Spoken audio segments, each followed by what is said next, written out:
Welcome to my stories channel. ہمارے channel کو subscribe کریں اور بیل نوٹیفیکیشن کو دبائیں۔ آئیے سنتے ہیں آج کی ویڈیو میں ایک خوبصورت، پراسرار اور سبق آموز کہانی۔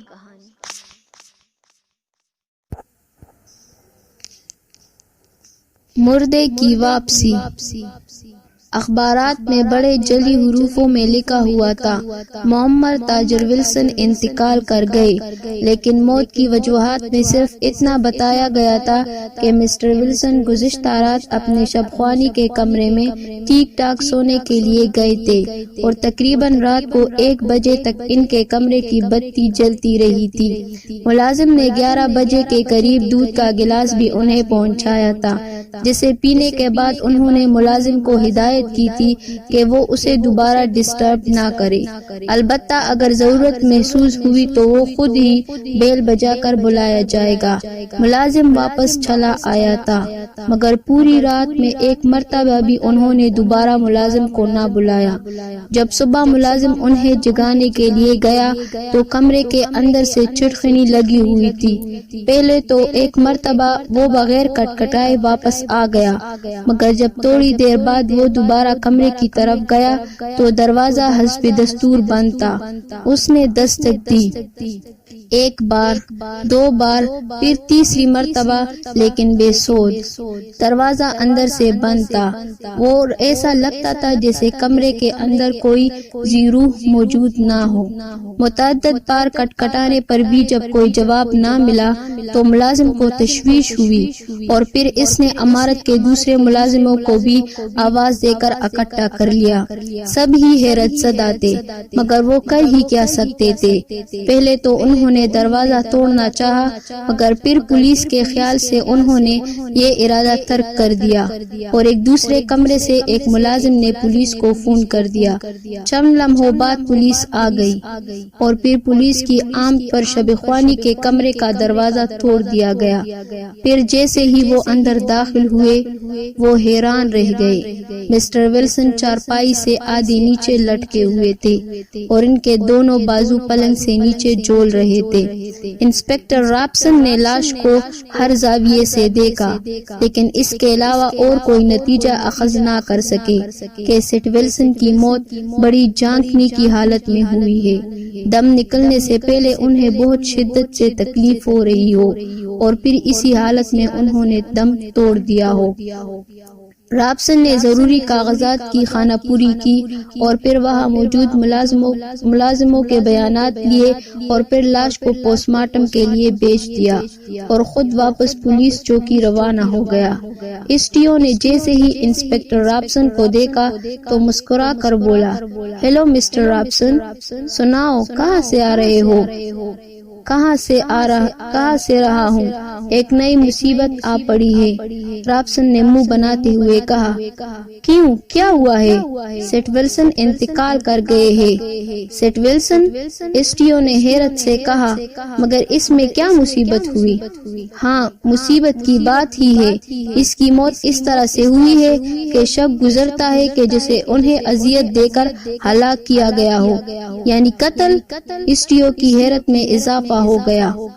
ہاں، میرا تو ذاتی خیال یہی ہے، لیکن میں نے رپورٹ میں یہ نہیں لکھا کہ موت قتل کی وجہ سے ہوئی ہے۔ پھر کیا لکھا ہے؟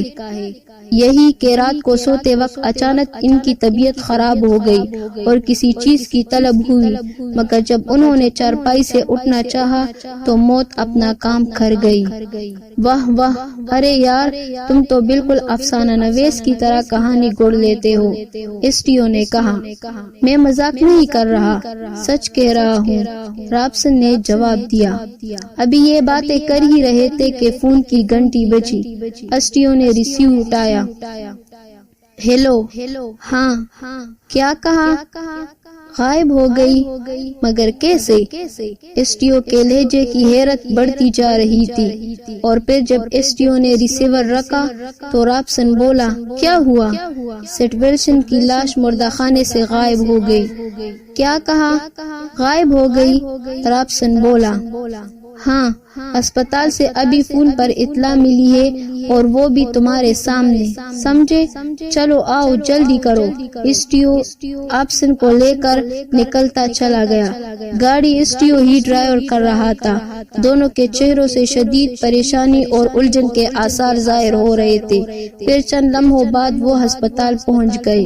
وہاں پہنچ کر انہیں معلوم ہوا کہ لاش کو جب مردخانے میں رکھا گیا تھا تو ڈاکٹر کو اطلاع دیے سویپر ڈاکٹر کے کمرے تک گیا تھا کہ وہ لاش کا پوسٹ مارٹم کرے، مگر جب وہ دوبارہ لاش لینے آیا تو لاش غائب تھی اور اسٹریچر خالی پڑا تھا۔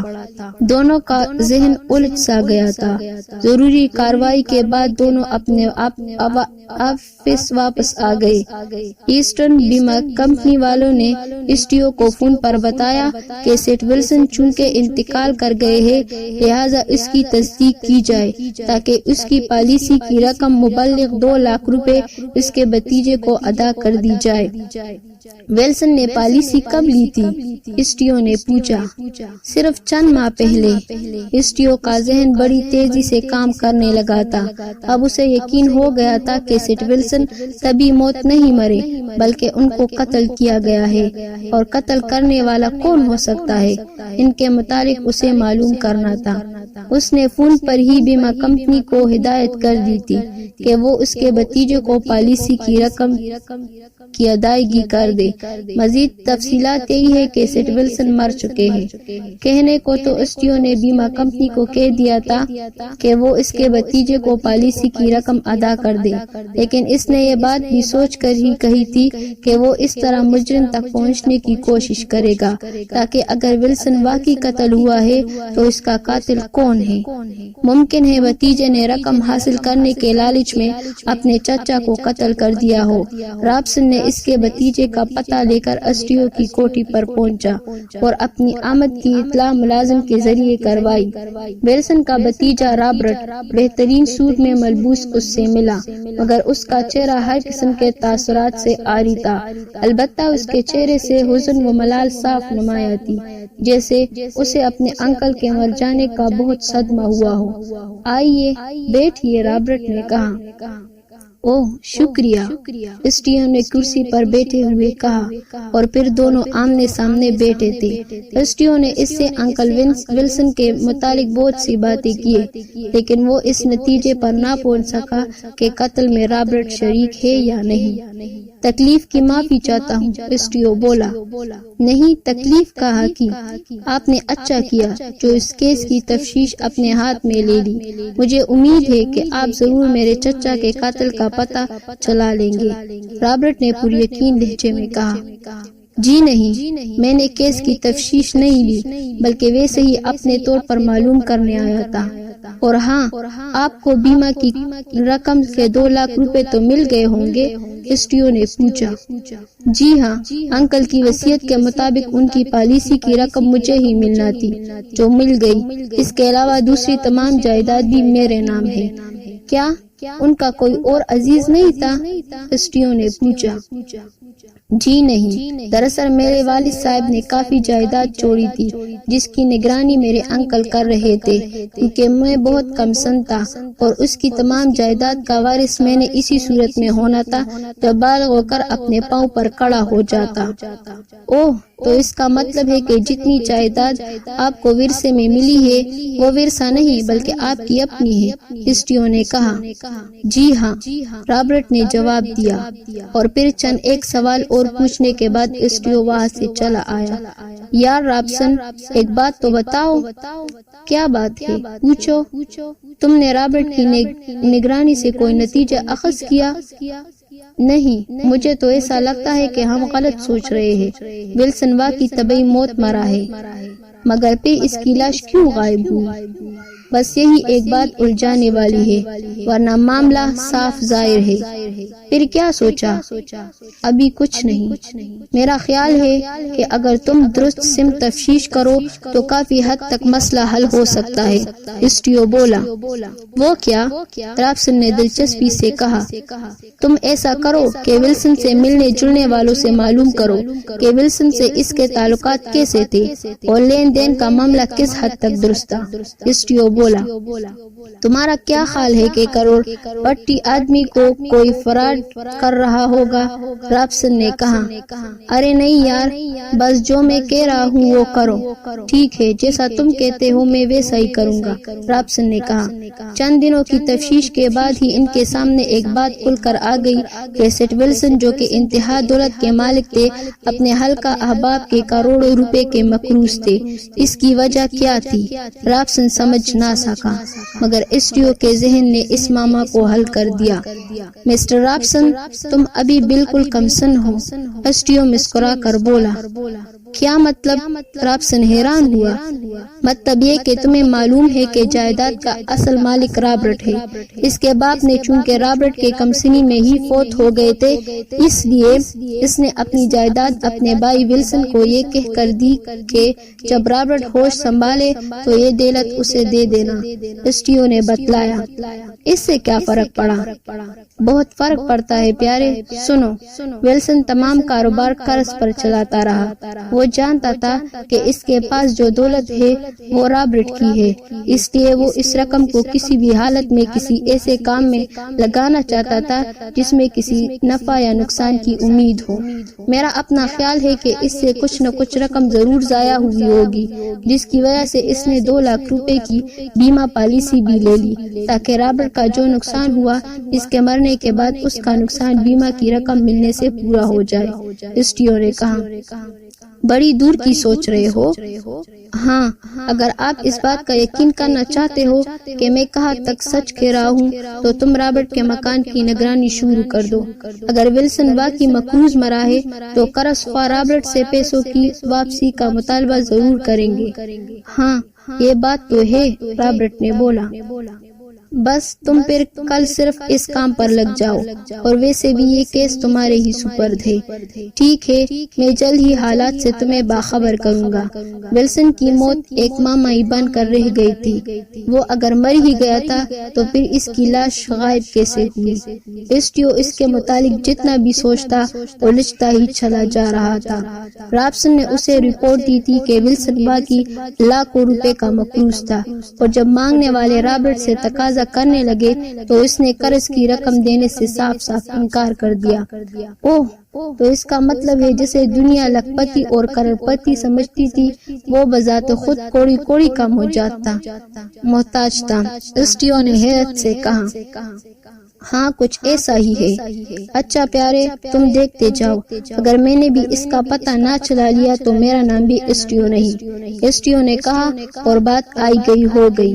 رات تاریک ضرور تھی، لیکن چاند کی مدھم سی روشنی اسے دیکھنے میں کافی مدد دے رہی تھی۔ ولسن لاش تاریکی میں ڈوبا ہوا تھا، مگر سنگ مرمر کی بنی ہوئی اس عمارت پر جب چاند کی کرنیں پڑتی تو وہ جگمگا اٹھتا تھا۔ اسٹیو کو احاطے کے درخت کے اوپر بیٹھے کافی دیر ہو چکی تھی، شاید اسے کسی کا انتظار تھا۔ وقت لمحہ بلمحہ گزرتا جا رہا تھا۔ اسٹیو کی بے چینی اور بے قراری میں اسی رفتار سے اضافہ ہوتا جا رہا تھا، اور پھر وہ اچانک چونک پڑا۔ ایک سایہ اسے درختوں کے اندر بنی راہداری کے کنارے کنارے چلتا نظر آیا تھا۔ اسٹیو نے بغور دیکھا، لیکن وہ سائے کو پہچان نہ سکا۔ اس نے سر پر ملازموں کی سی میلی ٹوپی پہن رکھی تھی اور چہرہ کافی حد تک اندھیرے میں تھا۔ وہ سایہ اس طرف آ رہا تھا۔ چند لمحے بعد وہ سایہ عین اس درخت کے نیچے سے گزرا۔ اسٹیو سانس روکے درخت پر بیٹھا رہا، اور پھر جب وہ سایہ ذرا آگے نکل گیا تو اسٹیو نے غور سے دیکھا۔ اس کے ہاتھ پشت کی طرف تھے، ہاتھوں میں کوئی چیز پکڑی ہوئی تھی، شاید کوئی کاغذ تھا۔ اسٹیو ابھی درخت پر بیٹھے اس کی نقل حرکت کا بغور دیکھ رہا تھا کہ وہ سایہ کاغذ لیٹر باکس میں ڈال کر تیزی سے واپس مڑا، لمبے لمبے ڈگ بھرتا ہوا چلنے لگا۔ پھر جیسے ہی وہ درخت کے نیچے پہنچا، اسٹیو نے درخت پر سے اس کی اینگ اوپر چھلانگ لگا دی۔ دونوں گتم گتا ہو گئے، مگر اسٹیو نے جلد ہی اس پر قابو پا لیا۔ کون ہو تم؟ میں ایک راہگیر ہوں، سائے نے گھبرائے ہوئے لہجے میں کہا۔ راگیر پوسٹ مین کے فرائض کب سے انجام دینے لگے؟ اسٹیو نے طنزیہ انداز سے کہا۔ راگیر مزید بوکھلا ہو کر رہ گیا۔ اس نے اسے قابو کر لیا تھا۔ وہ اسے تقریباً گھسیٹا ہوا لیٹر باکس تک لایا، مگر لیٹر باکس مقفل تھا۔ اسٹیو نے دروازے پر لگی کال بیل دبائی اور پھر کافی دیر بعد دروازہ کھلا۔ آنے والا ملازم تھا۔ رابرٹ کو بلاؤ، اسٹیو نے ملازم کے کچھ پوچھنے سے پہلے ہی کہا۔ آپ کون ہیں صاحب؟ ملازم نے ہکلاتے ہوئے پوچھا۔ کہو اسٹیو ملنا چاہتے ہیں، اسٹیو نے باروب لہجے میں کہا، اور ملازم اندر چلا گیا۔ پھر اسے زیادہ انتظار نہیں کرنا پڑا۔ چند لمحوں بعد ہی رابرٹ باہر آ گیا۔ وہ شب خوابی کے لباس میں تھا۔ معاف کرنا رابرٹ، اس وقت آپ کو تکلیف دی۔ کوئی بات نہیں، آئیے آئیے۔ اور یہ آپ کے ساتھ کون ہے؟ رابرٹ نے اچانک دوسرے شخص کی طرف دیکھ کر کہا، اور پھر چونک پڑا۔ ارے انکل، آپ کیا کہا؟ انکل؟ اسٹیو نے حیرت سے اس شخص کو دیکھا جسے اس نے قابو کر رکھا تھا۔ ہاں مسٹر اسٹیو، یہ تو میرے انکل ہے، انکل ولسن۔ اس کے ساتھ ہی انکل ولسن نے بھاگنے کی کوشش کی، مگر وہ خود کو اسٹیو کی گرفت سے نہ چھڑا سکا۔ مسٹر رابرٹ، آپ ذرا لیٹر باکس کھول کر اس میں سے وہ لفافہ تو نکالے جو مسٹر ولسن نے ابھی تھوڑی دیر پہلے ڈالا ہے، اسٹیو نے کہا۔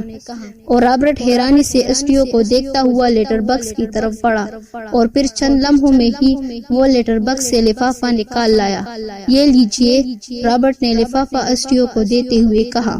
اسٹیو نے لفافہ تاما اور بولا، چلو اندر چلے، اور پھر وہ ولسن کو مضبوطی سے پکڑے اندر چلا آیا۔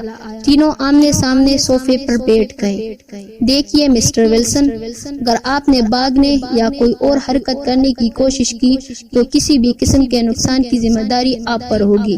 اسٹیو ویسے بھی مسٹر ولسن کے ہاتھ رسی سے باندھ چکا تھا، اور رابرٹ اس اچانک پیش آنے والی حالات پر حیران تھا۔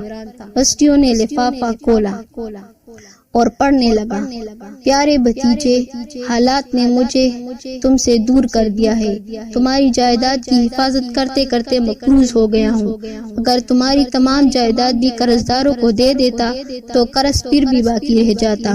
انشورنس کے پیسے تمہیں مل چکے ہوں گے، لیکن بیٹے تمہارے لیے اچھا سوچتے سوچتے اپنے ہاتھ سے ملازم کا خون کر بیٹا۔ مائیکل، جیسے تم انکل سمجھ کر دفنا بیٹے ہو، میں نے ایسا میک اپ کیا تھا کہ کوئی بھی پہچان نہ سکا کہ مرنے والا کون ہے۔ پورا خط پڑھنے کے بعد اس نے پرچہ رابرٹ کو تما دیا اور خود ولسن سے بولا، ہاں تو مسٹر ولسن، اب تو ساری بات کھل کر میرے سامنے آ چکی ہے۔ آپ مردہ نہیں زندہ ہیں، لیکن ایک بات تو بتا دیجئے۔ کون سی بات؟ ولسن شرمندہ تھا۔ یہی کہ آپ کی جگہ مرنے والا ولسن کون تھا؟ اسٹیو نے ولسن کی طرف گہری نظر سے دیکھ کر کہا، وہ میرا ملازم مائیکل تھا۔ ولسن نے ہکلاتے ہوئے کہا، تو گویا تم نے اس سارے پلان کو ترتیب دینے کے لیے اپنے ملازم کا خون کیا؟ ولسن نے نظریں جھکائے رکھے، پھر دوسرے ہی لمحے اسٹیو نے قریب پڑے ہوئے فون پر رابسن کے نمبر ڈائل کیے اور اسے ولسن لاج پہنچنے کا کہا۔ تھوڑی دیر بعد انسپکٹر رابسن اپنے سٹاف کے ساتھ وہاں پہنچ گیا۔ ارے یہ تو واقعی مردے کی واپسی ہو گئی ہے، اس نے آتے ہی پوچھا۔ دیکھ لو، تمہاری نظروں کے سامنے ہے، لیکن ایک بات ہے، اسٹیو نے بولا۔ کیا بات ہے؟ رابسن بولا۔ مردہ اپنے ایک ملازم کا قاتل ہے۔ رابسن نے ولسن کے ہاتھ میں ہتھکڑی ڈال دی اور پھر رابرٹ سے مصافحہ کر کے واپس لوٹ آئے۔ جیپ بڑی تیزی سے پولیس چوکی بڑھ رہی تھی۔ ولسن سر جھکائے خاموش بیٹھا تھا، اور اسٹیو بڑے مزے سے رابسن کو پورا واقعہ سنا رہا تھا۔